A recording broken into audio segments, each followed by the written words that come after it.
Numinipis at nabubutas ang bituka mo kapag lagi mong pinagsasabay ang pagkain na ito, no? So, doble ingat lalo na sa number 3 at number 4. So, hello guys, good evening. Ako'y magbabalik. Ako pala si Juliet Alcera, ang inyong ka-organic living at ka-health tips.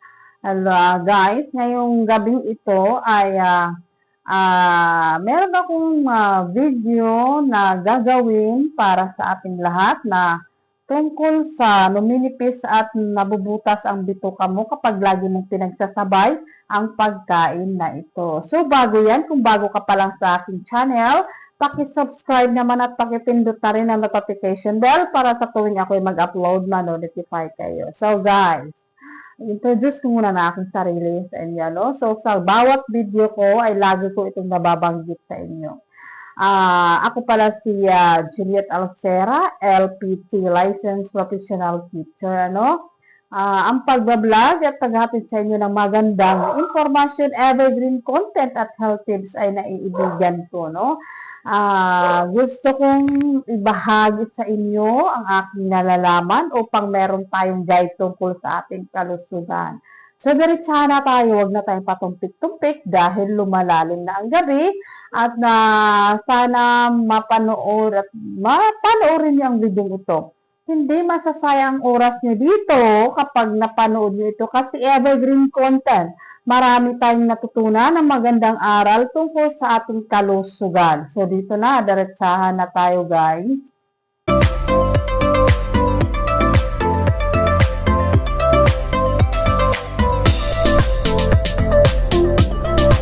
So, ayan. Tip number 1, relievers, no? Bifenamic acid, ibuprofen at aspirin. Isa ito sa mga pinakapanganib na kombinasyon para sa tiyan at bituka. Kapag pinagsabay ang alak at NSAID, ito na yung sinasabing NSAID ay yun na nga yung binanggit niya doon na gamutan ni Bifenamic, ibuprofen at aspirin. Mas naiirita ang lining ng tiyan, mas tumataas ang acid production, mas humihina ang natural na protection ng tiyan, no? Mas mataas ang panganib ng ulcer at pagdurugo. Ayan, guys, bawal na bawal po yan lalo na yung marami din akong napapansin, no? So, nung nakaraang mga taon, maliliit pa yung anak ko. Kasi dati talaga, uso yung mga binat, lalo lang bago kang panganak, nabibinat ka. No choice ako kasi malayo ako sa magulang ko at malayo din ako sa parents-in-law ko. Ang ginagawa ko noon, alam nyo, yung Alaxan at saka paracetamol pinagsasabay ko. Hindi pala yan maganda. Hindi pala yan mainam, guys. Masama pala yan sa kalusugan natin. At lalo na, pag ginagawa natin yan, pinagsabay natin ng gamot at saka alak, yan ay nagpapabutas ng numinipis ang ating bituka na susugatan ang lining. So, bawal yan guys ha, bawal yan. Dumurugo at namamaga at nasusugatan ang lining ng ating bituka. So, napakadelikado, no? Gawin na lang, iwasang uminom ng alak habang gumagamit ng mga gamot na ito. So, okay lang gumamit ka ng mga gamot na ito, pero huwag kang uminom ng alak. So, huwag mo lang sabayin ang Alaxan at saka paracetamol kasi masama yan. Or Alaxan at saka Bioflow, huwag po, bawal, delikado po, no? So, kapag kayo umiinom ng gamot, kung maaari po, iwasan nyo pong uminom ng alak. Kung may iniinom na pain reliever, na magtanong muna sa doktor o pharmacist bago uminom ng alak. So, kung kayo ay magbabalak o uminom ng alak,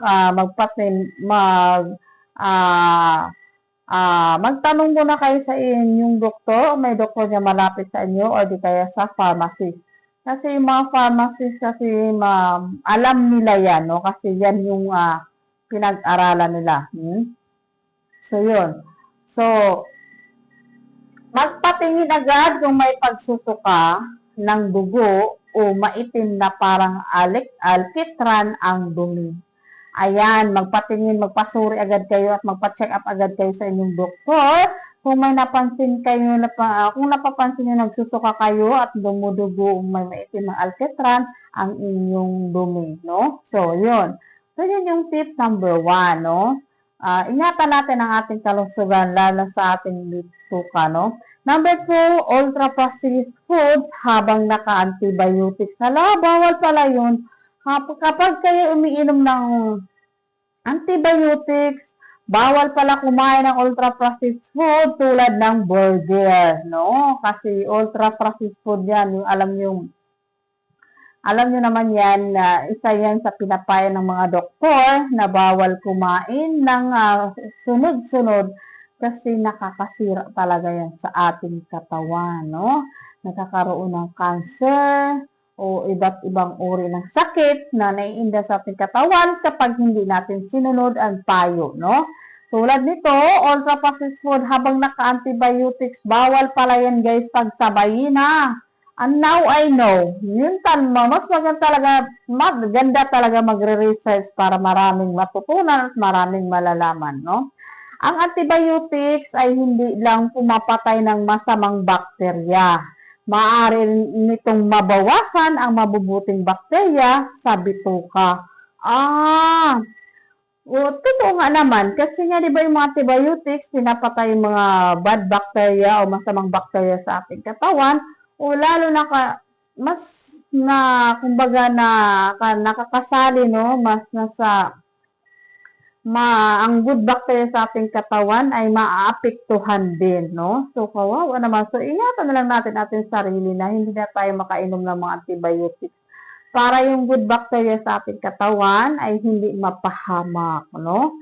Kapag sinabayan pa ng fast food, processed snacks, soft drinks, instant foods, mas mabagal makakabawi ang gut microbiome. Kapag ikaw ay umiinom ng antibiotic, tapos sabayan mo pa ng mga fast foods, mga processed snacks, soft drinks, at instant food, ay bumabagal, no? Hindi agad makabawi ang gut microbiome natin. So, sana ginawa ko talaga yung video ito para ipaalam sa inyong lahat, no? Hindi lang po ito po haka-haka, kasi mahirap na. Nasa huli ang pagsisisi. O, totoo naman. Alam niyo naman yung mga Pinoy kung saan may nararamdaman at saka palang magbabago. O, diba? Mga Pinoy nga naman talaga. So, ngayon pa lang, kahit wala ka pang nararamdaman, iwasan na at ingatan na natin ang ating sarili. So, ayan, no? Ang gawin nyo na lang, kumain ng yogurt na may live cultures, live cultures para not live, no? Ang gawin na lang, kumain ng yogurt na may live cultures. Yung plain lang na yogurt, dagdagan ng gulay at prutas. Kumain ng prutas, ng gulay at prutas, gulay na mga green leafy, kangkong, pechay, basta mga malunggay, yan, napaka-healthy niyan. Uminom ng sapat na tubig. So, uminom pa rin ng sapat na tubig, more on water therapy pa rin, no? Kahit saang tips, hindi talaga makakalimutan ang tubig, no? Limitahan muna ang ultra-processed foods habang umiinom ng antibiotics. So guys, hindi naman masamang pagkain antibiotics pero dapat tapusin mo muna ang hindi naman masamang pagkain ng mga processed food pero dapat tapusin nyo muna yung pag-inom ng gamot. So yun, kasi para hindi mapasama ang inyong bituka. Numinipis ang bituka nyo kapag pinagsabay nyo yan. Delikado. Masusugatan at sumasakit ang inyong tiyan. Number 3, sobrang asukal plus refined carbohydrates. Ang madalas na kombinasyon ng, so guys, paalala, napaka-importante po nito. Tips number 3, sobrang asukal plus refined carbohydrates. Ang madalas na kombinasyon ng soft drinks, cake, candy, white bread, matatamis na pastry, ay maaaring makaapekto sa balanse maaaring makaapekto sa balanse ng bakterya sa bituka. Kasi nga matatamis. Matatamis sila. Tapos may mga soft drinks pa. Kapag palagi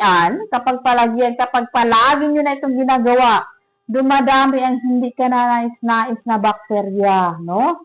Bumababa ang fiber intake. Ayan. Mas tumataas ang inflammation sa katawan. So, ang gawin na lang, piliin ang whole fruits kaysa juice. So, whole fruits tulad ng mga apple, ganyan. Mga whole fruits, guys, maganda yan sa ating kalusugan. Dagdagan ang gulay at whole grain. So, alam niyo naman yung whole fruits and whole grain, guys, no? Mas mainam pa rin na sumunod, no? Sumunod para maiwasan natin ng mga iba't ibang uri ng karamdaman na masakit sa ating katawan. Para ika nga, health is wealth. Kung gusto pa natin humabang ating buhay, ingatan natin now na. So, yun. Bawasan ang matatamis na inumin tulad ng soft drinks, mga beverage drinks, yan. Bawasan nyo po yan. Basta matatamis, kahit anong brand ng matatamis na inumin, iwasan nyo po, no? So, tips number 4, hilaw o undercooked na pagkain kapag mahina ang immune system. Yan, masama pala. Kadalasan sa mga tao talaga. May mga tao na gusto nila yung half cook lang. Yung hindi pa siya luto, hindi siya gaanong luto at hindi naman siya hilaw. So, kapag mahina gumiling yung bituka nyo o mahina yung immune system nyo, mas nasisira o mas naapektuhan o mas lalo lang masisira ang ating lining ng ating bituka, no? So, mas mabuti talaga yung luto talaga siya. Huwag naman yung overcook. No? Yung tama na, kayang-kaya mo nang nguyain. So, yun. Para sa mga sumasailalim sa chemotherapy, naka-high dose steroids, may HIV o ibang kondisyon na nagpapahina ng immunity. So guys, para dun sa inyo, huwag kayong kumain ng immune system nyo, dapat huwag kayong kumain ng mga undercook o yung mga hindi pa gaanong luto na pagkain. Mas mataas ang panganib ng foodborne infection. Ayan. Ayun, yung foodborne yung ano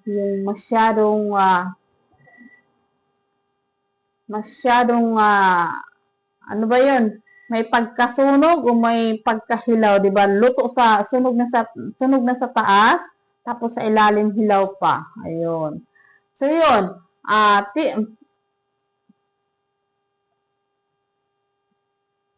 So ang gawin niyo na lang, siguraduhin luto. Lutong mabuti ang karne, itlog at seafood. So dapat ang karne ay malambot na, luto na talaga. Tapos itlog at mga seafood. Mag-ingat sa hilaw na sprout at shellfish. No, mag-ingat sa mga hilaw na sprouts at shellfish. Delikado, meron kasing shellfish na nakakahilo kapag hindi maganda ang pagluto, no? So sundin ang food safety guidelines ng doktor. So sundin pa rin ang food safety guidelines ng doktor. Tips number 5, gluten para sa may celiac disease, no? Hindi problema ang gluten para sa karamihan ng tao. Pero sa mga may celiac disease at confirmed gluten sensitivity, no? Para dun sa mga taong merong celiac disease at confirmed gluten sensitivity, ay bawal po sa mga bread, no? Tulad ng mga slice, Ang gluten ay maaaring magdulot ng pamamaga at pinsala sa lining ng maliit na bituka. Di ba yung bituka natin may malaki, may maliit? No? So, yung maliit na bituka ang maaaring maapektuhan ito. So, ang gawin na lang, huwag basta mag-gluten free kung walang diagnose. Di ba? Magpasuri muna sa gastroenterologist kung pinaghinalaan ang gluten sensitivity. So, mas mainam pa rin magpasuri, no? So, yun. Tips number 6, mataas na taba plus mataas na asukal. Yung mga matataba na sobrang tamis, no? Ito ang karaniwang kombinasyon sa,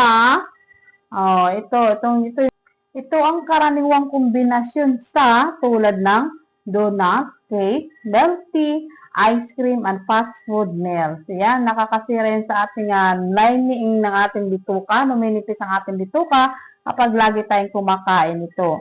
Kapag madalas kainin, mas tumataas ang inflammation, mas tumataas ang risk ng obesity at insulin resistance. Mas naapektuhan ang gut microbiome, no? So, kapag palagi niyong kinakain yun ay lahat ay naapektuhan. Ang gawin na lang, piliin ang healthy fat gaya ng mani, isda at avocado. Ipares ang carbohydrate sa gulay at protina. Kapag kumain kayo ng carbohydrates, parisan nyo ng gulay at saka yung merong protina. So, tips number 7. Alak plus napakatabang pagkain. Yung umiinom kayo ng alak tapos may pulutan kayo ng mga matataba. No? Karaniwan ito sa mga inuman na may lechon, crispy pata, chicharon at matatabang pulutan. Ayan guys, paalala naman doon sa mga mahilig mag-inuman.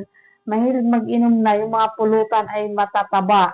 Ang kombinasyong ito ay maaaring magpalala ng acid reflux, no? Magdulot ng indigestion, magpataas ng stress at lalo na kung may fatty liver.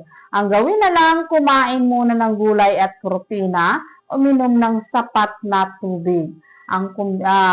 Uminom ng sapat na tubig at limitahan ang alak. So yun lang guys, hanggang dito na lang. Sana may natutunan kayo sa video ito at nag-enjoy kayo. So, hindi ka magsisising panoorin ito kasi napaka-informative content. So, yun lang. Thank you for watching. Bye!